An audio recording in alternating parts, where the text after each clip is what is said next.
When I collapsed at work, the doctors called my parents. They never came. 3 days later, still hooked to machines, I opened my phone and saw what they'd been doing.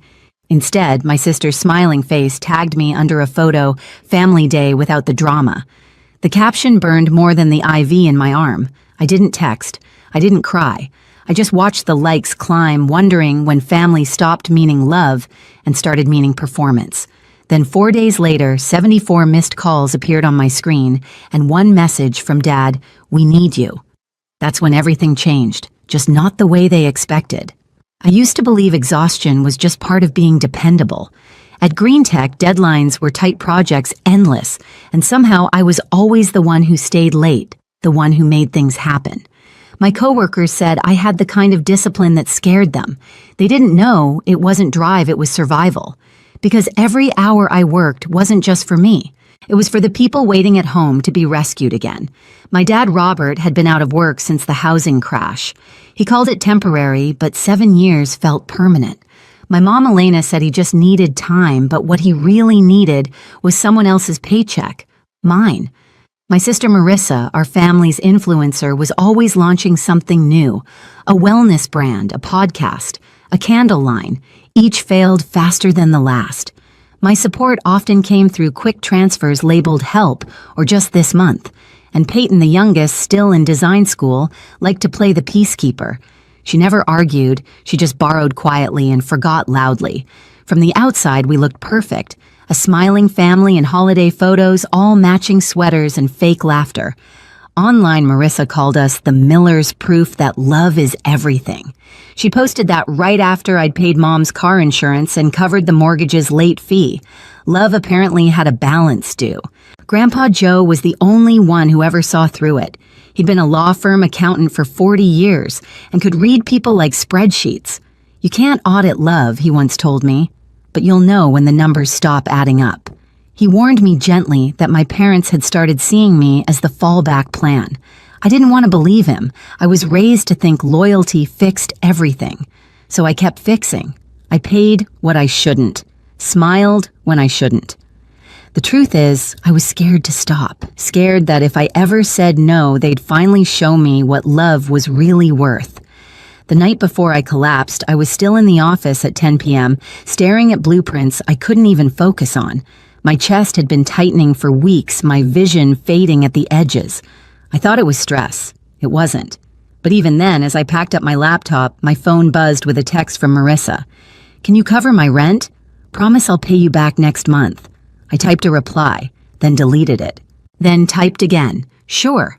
That was the last message I sent before the floor came up to meet me. The hospital lights were too white, too clean, like they were trying to erase what had happened. When I opened my eyes, everything was blurred. The ceiling tiles, the IV lines, the nurse asking if I knew where I was. I didn't answer right away. I was still trying to remember what day it was. My phone was dead. My chest ached. The monitor beside me beeped softly, keeping time with something fragile inside me. When a doctor finally explained, his voice was calm but distant. "Cardiac event. You were lucky your coworker acted fast. Lucky." That word stung. Because luck shouldn't be what kept me alive. Love should have done that. They told me they'd called my emergency contacts, my parents, but no one had answered. We left several messages the nurse added carefully, like she was afraid the truth might hurt more than the IV needle in my arm. Hours passed. No calls, no visits, nothing. I watched sunlight crawl across the wall until it disappeared again. On the third day, the nurse wheeled in my phone, fully charged. I shouldn't have opened it, but I did. The first thing I saw wasn't a missed call or a text. It was a notification: "You've been tagged in a post by an official account." My fingers trembled as I tapped it open.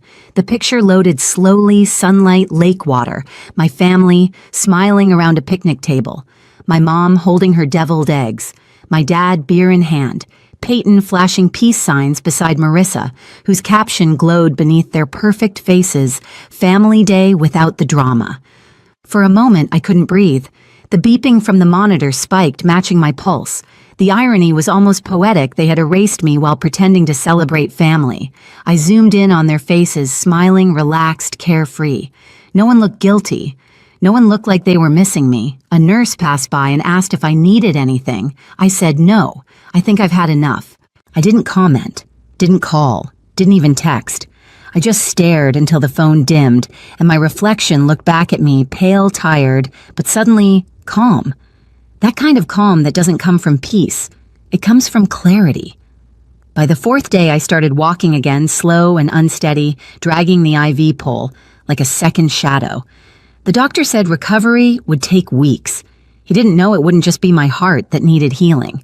Then one morning, my phone buzzed nonstop, 74 missed calls, a text from Dad, "We need you.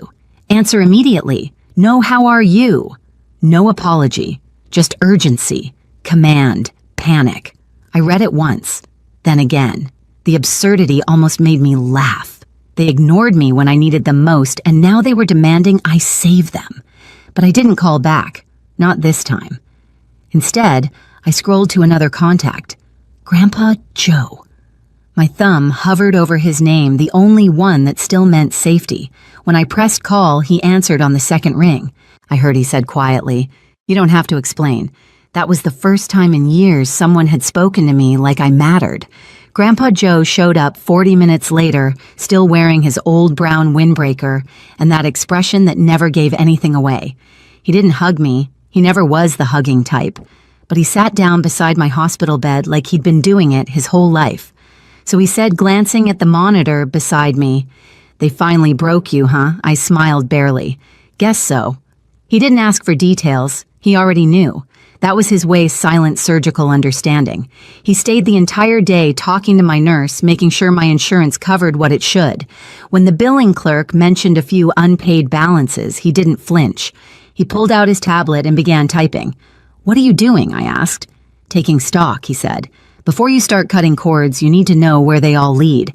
We went through everything. My checking accounts, my automatic transfers, the car insurance payments, the credit card joint lines." My stomach turned as the list grew. Every week, money left my account like slow bleeding. Marissa's loan, Peyton's rent, Mom's car, even a utilities payment under my name for a house I hadn't lived in since college.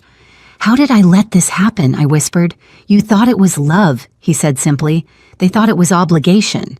Different math.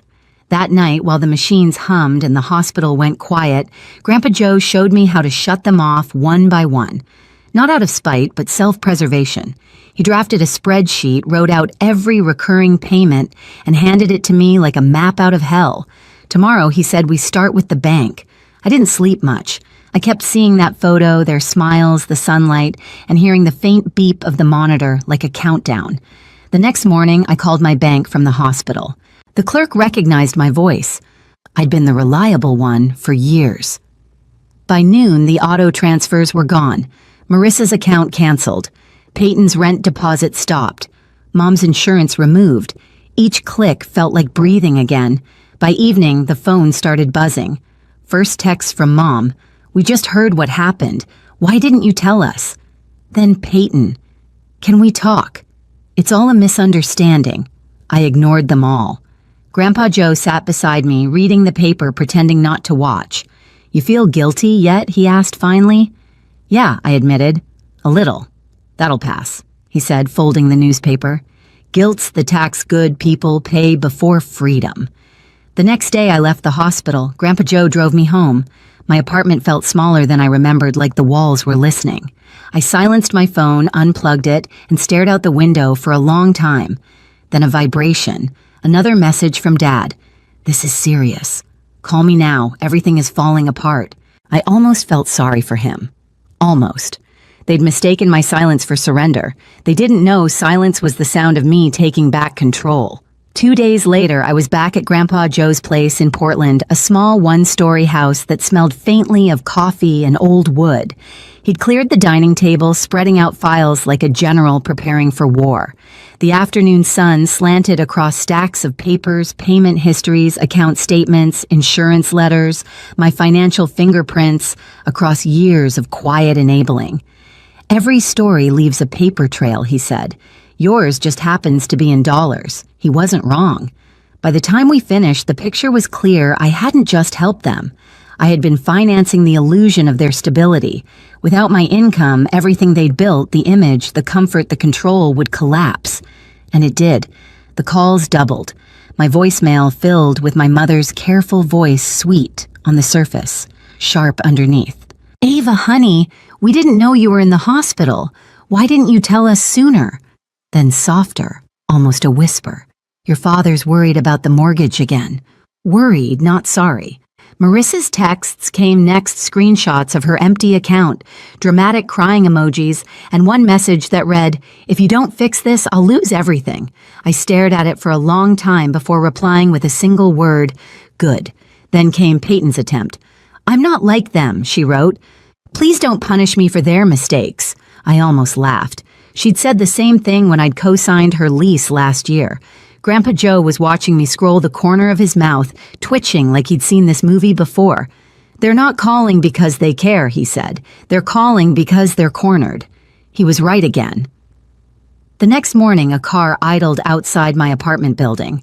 Robert Miller, my father, sitting in the driver's seat, staring up at my window. He didn't text. He didn't come up. Just waited, like a debt collector, waiting for confession. I didn't go down. That afternoon, a new message arrived. "You're about to destroy everything we built." "I hope you understand the damage you're causing." Everything we built. I read it twice out loud just to taste the absurdity of it. I showed it to Grandpa Joe. He just nodded. That sentence says more than he ever meant it to. And then came the video. Marissa uploaded it that night, a slow, emotional walkthrough of our childhood home, now empty. The camera panned across bare walls and scattered boxes, her voice trembling. They took everything she said. And guess who let them? The video cut to a photo of me smiling, cropped from a family Christmas years ago. The caption, "Sometimes blood doesn't mean family." The comments exploded: sympathy, pity, judgment. Influencers reposted it. My inbox filled with strangers calling me ungrateful. Grandpa Joe watched the whole thing in silence, then stood up, pulled his phone from his pocket, and made 3 calls. Within 48 hours, we had every document: mortgage papers, loan defaults, late fees. They'd used the house equity to pay off Marissa's credit cards and Peyton's business venture, a boutique candle studio that never opened. I didn't even have to expose them. The math did it for me. Still, I filed the fraud report. Grandpa Joe and his lawyer, Mr. Klein, helped prepare a cease and desist order. No contact, no impersonation, no financial claims. We sent it through certified mail, 1 to each of them. For the first time in years, I slept through the night. The next morning, I woke to my phone buzzing relentlessly. Peyton's face lit up my screen through the peephole downstairs, arguing with building security. She hadn't been on the approved visitor list. I saw her pacing outside, phone to her ear, probably calling Marissa. I didn't go out. Later, Grandpa Joe showed up again, holding a thick manila envelope. "They've done something stupid," he said. Inside were printed emails exchanges between my parents and a small law firm. I scanned the text once, then twice. They were looking into legal guardianship. Over me. I read the header out loud: emergency petition for temporary conservatorship. Grandpa Joe sighed. "They tried this before with your uncle years ago. Didn't work then either. But this time it could have. If I hadn't already moved everything under the trust he'd created. If my doctor hadn't written statements verifying my stability. If my HR department hadn't sent confirmation I was on medical leave, not termination. By the time they filed, our preemptive paperwork had already hit the courthouse. Their motion was dead on arrival. Still, they didn't stop. Marissa posted again, this time in tears. Her mascara ran down her cheeks as she spoke into the camera. "Mental illness doesn't always look like what you expect," she said. "Sometimes the people you love push you away. We're just trying to help her before it's too late." Her followers flooded the comments with sympathy. And "Pray for Ava" started trending. But social media has a short memory and an even shorter fuse. Someone found her old family day without the drama post and stitched it beside her crying video.